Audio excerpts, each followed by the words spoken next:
Warga mengevakuasi seorang ibu hamil yang terjebak luapan banjir di Kampung Kinam dan Kampung Baham dan Dara, Distrik Bomberai, Kabupaten Fakfak. Polisi buru 11 DPO yang merupakan pelaku penembakan satu anggota TNI di Distrik Aifa Timur.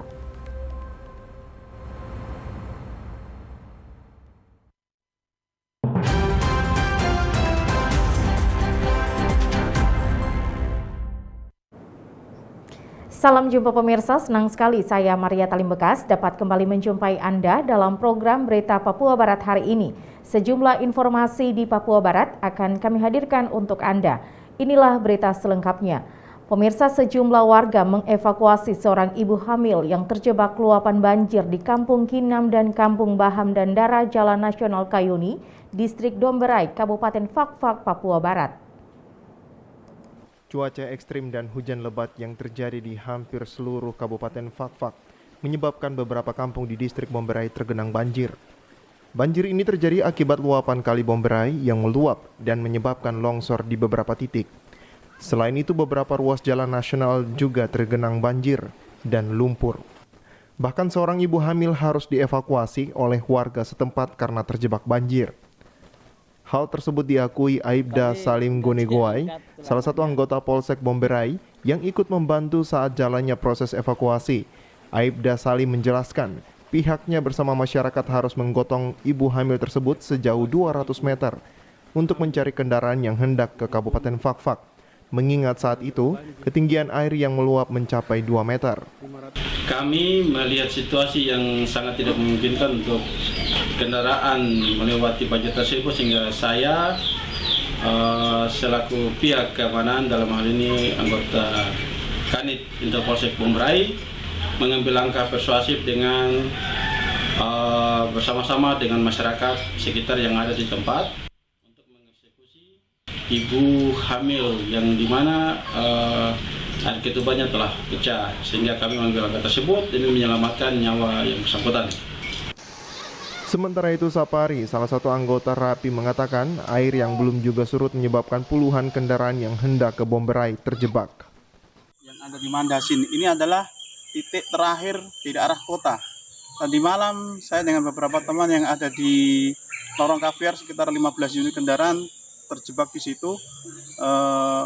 Namun pagi hari ini di seputaran Lorong Kaviar sudah surut, sudah bisa dilewati dengan baik, sudah tidak ada genangan air.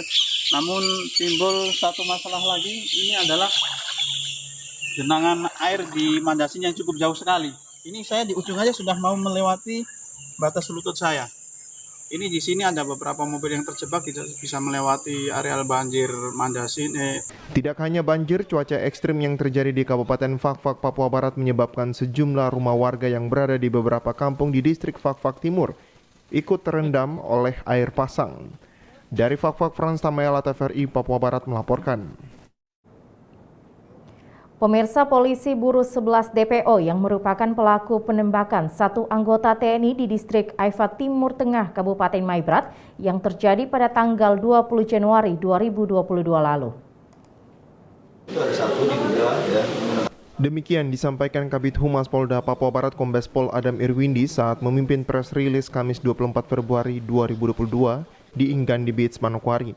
Adam menyebutkan dari pemeriksaan saksi-saksi oleh penyidik di Polres Sorong Selatan diperoleh bahwa ada 11 orang pelaku penembakan yang mengakibatkan satu orang anggota TNI meninggal dunia dan 3 orang anggota lainnya mengalami luka-luka yang terjadi di Distrik Aifa Timur Tengah, Kabupaten Maibrat pada tanggal 20 Januari 2022 lalu, di mana terhitung mulai hari ini, Kamis 24 Februari, Polda Papua Barat mulai menyebarkan selebaran nama-nama DPO penembakan anggota TNI di seluruh wilayah Papua Barat.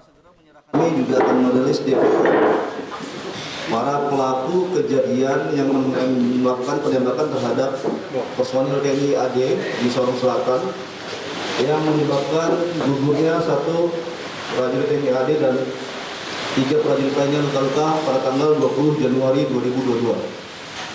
Dari hasil pemeriksaan saksi-saksi, olah TKP, keterangan semuanya diperoleh informasi bahwa ada 11 nama yang merupakan Dari hasil keterangan penyidik pemeriksaan semua adalah DPO pelaku penembakan tersebut yang menyebabkan dulunya 1 orang personil TNI di Sorong Selatan. Adapun nama-nama dari ke-11 pelaku yaitu Arnoldus Jansen Kocu, Wamen, Manuel Aimau, Chusmus ITF, Sefnat Fatem, Sakarias Kamat, Randy Fatem, Hamelus Asem, Vincent Frabuku, Thomas Asem, dan Libertus Asem. Ada menyebutkan dari hasil pemeriksaan, 11 DPO ini masih sama dengan pelaku penyerangan 4 anggota TNI yang gugur di Pos Ramil Kisor di Kabupaten Maibrat. Arnoldus Jansen Kocu, jadi ini hampir sama dengan pelaku yang penembakan yang pertama. Kemudian Wamen, kemudian Emmanuel Aimanu, Jusme Aifib, Seknaf Fatem, Zakarias Kamat, Randy Fatem, Hemerus Asem, Vincent Prabubu, Thomas Asem alias Tom Asem, Libertus Asem. Mereka dari hasil pemeriksaan mereka memang masih sama dengan personil pelaku penembakan sebelumnya yang di Pos Kisor. Mantan Kapolres Manokwari ini pun menghimbau kepada seluruh masyarakat apabila mengetahui 11 DPO segera melapor ke kantor polisi maupun menghubungi layanan kepolisian 110. Tim Liputan TVRI Papua Barat melaporkan. Pemirsa, kinerja insan pers di Papua Barat selama ini sangat membantu pihak kepolisian. Hal ini dikatakan Kabid Humas Polda Papua Barat, Kombes Pol Adam Erwindi, saat mengadakan tatap muka bersama insan pers di Manokwari. Acara tatap muka dilaksanakan dengan sejumlah media di Manokwari, baik media cetak maupun media elektronik yang berlangsung di Inggandi Beach, Kamis 24 Februari 2022. Dalam kesempatan itu, Kabid Humas Kombes Pol Adam Erwindi menyebutkan, peran pers bagi Mabes Polri selama ini sangat penting dan ke depan harus menjadi mitra bagi kepolisian. Karena selama hampir lebih 2 tahun, fungsi humas di Papua Barat bagi pers tidak dapat terpisahkan. Adam juga menambahkan, banyak hal-hal penting yang tidak diketahui oleh masyarakat terkait informasi kepolisian tanpa bantuan dari rekan-rekan media. Di Papua Barat. Seperti yang sering saya sampaikan kepada rekan-rekan, kami Polri, kami menganggap bahwa rekan-rekan media itu adalah peran penting yang harus menjadi mitra bagi kepolisian. Sehingga fungsi humas di 2 tahun terakhir ini memang selalu ditekankan. Karena banyak hal-hal positif daripada kepolisian itu tidak diketahui oleh masyarakat kalau tidak dibantu oleh rekan-rekan dari media. Banyak berita-berita hoax yang bertebaran di media sosial. Memang semua orang sekarang sudah bisa menjadi jurnalis. Di saat kebenaran, fakta yang sebenarnya, mereka kan mencari media itu wartawan-wartawan yang dan sah. Ya, rekan-rekan yang di depan saya ini. Sehingga berita rekan-rekan inilah yang menjadi referensi bahwa berita itu benar atau tidak. Dalam acara tatap muka, Kabid Humas beserta anggota juga menyampaikan Selamat Hari Pers Nasional atau HPN kepada seluruh wartawan yang dilakukan dengan pemotongan kue oleh Sekretaris PWI Papua Barat. Natalindo Kerwai, TVRI Papua Barat melaporkan. Kita beralih ke informasi lain. Pemirsa, untuk mencegah data siluman honorer di Papua Barat, Badan Kepegawaian Daerah Papua Barat akan melakukan kerjasama dengan Badan Pengelola Keuangan Daerah Provinsi Papua Barat untuk mengecek surat perintah pencairan dana SP2D untuk pembayaran gaji. Hingga saat ini, jumlah data honorer yang telah masuk ke Badan Kepegawaian Daerah Papua Barat dari 46 organisasi perangkat daerah di lingkup pemerintah Provinsi Papua Barat dinilai oleh Badan Kepegawaian Daerah sangat tinggi. Hal tersebut terjadi karena pemerintah Provinsi Papua Barat berencana melaksanakan tes untuk honorer dan juga untuk umum. Kepala Badan Kepegawaian Daerah Papua Barat, Niles Doan Siba, saat diwawancarai mengatakan, data honorer saat ini meningkat hampir di setiap organisasi perangkat daerah di lingkup pemerintah Provinsi Papua Barat. Antara lain Dinas Perikanan dan Kelautan, Bapeda, Satpol PP, BPBD, Biro Umum. Sebagai OPD teknis, data yang masuk akan diterima, namun kewenangan untuk menerima, namun semua keputusan ada pada gubernur. Ya, data honorer bertambah banyak, dari hampir sekian banyak OPD di Provinsi Papua Barat. Dinas Perikanan dan Kelautan, Bapeda, Satpol PP, BPBD,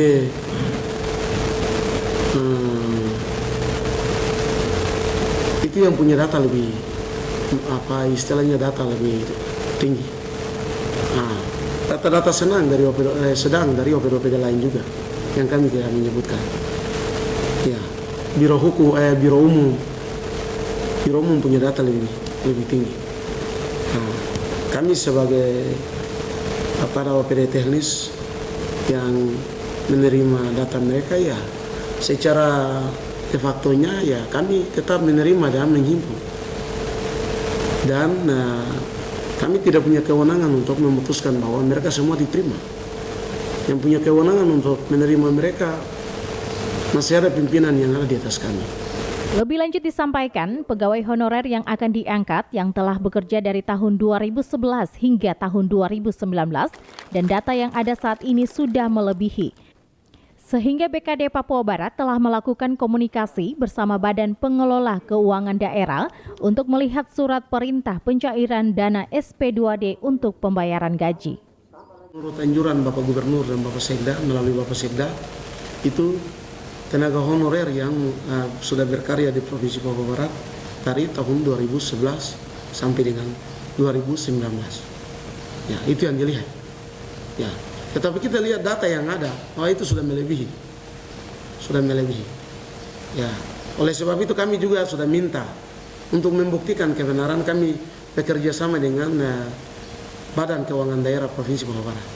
Sehingga mereka juga membantu kami OPD untuk mengeluarkan SP2D tahun terakhir 2019, 3 bulan terakhir.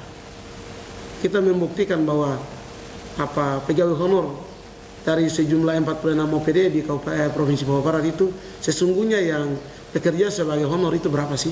Saat ini proses penandatanganan sedang dilakukan untuk pembukaan formasi honorer dan juga formasi umum.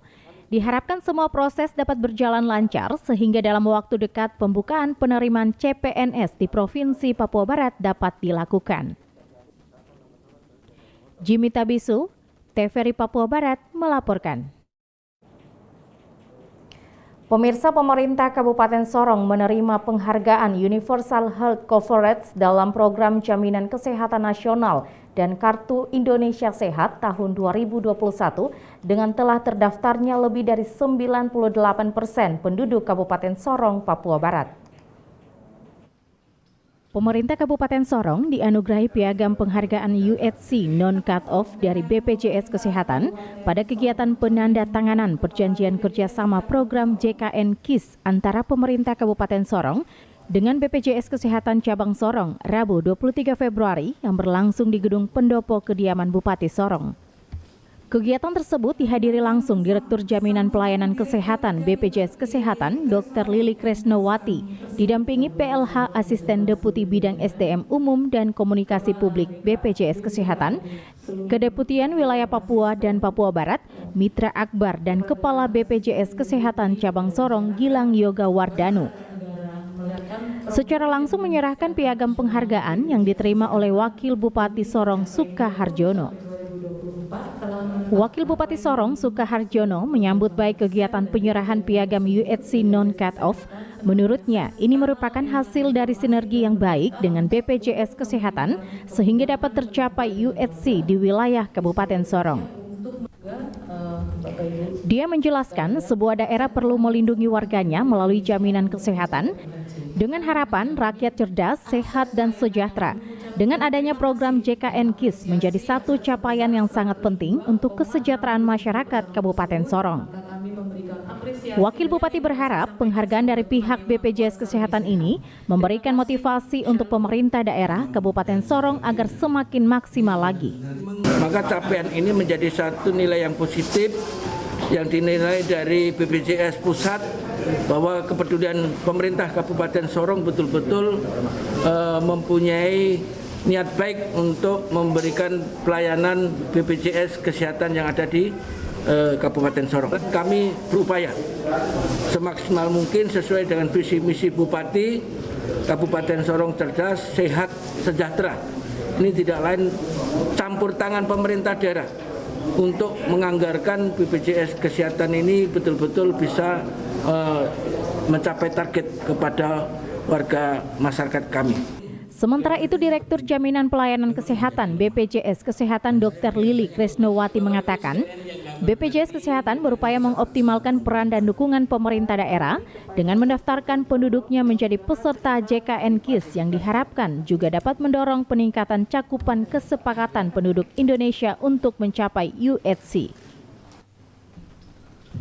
BPJS Kesehatan menyampaikan apresiasi setinggi-tingginya kepada jajaran pemerintah daerah Kabupaten Sorong karena telah mencapai UHC dan dapat mempertahankan capaian yang telah diraih agar pelaksanaan program JKN KIS di wilayah Kabupaten Sorong semakin optimal. Dan kami melihat pemerintah daerah Kabupaten Sorong ini sudah sangat berkomitmen untuk menjamin kesehatan bagi seluruh warga masyarakatnya dengan mendaftarkan kepada BPJS Kesehatan melalui program JKN, sehingga tercapai universal health coverage yang sekarang ini gitu. Dan kami ingin mengapresiasi. Jadi ini memang betul merupakan komitmen yang kuat dari Pemda untuk memastikan setiap warga negaranya mendapatkan akses terhadap pelayanan kesehatan yang bermutu.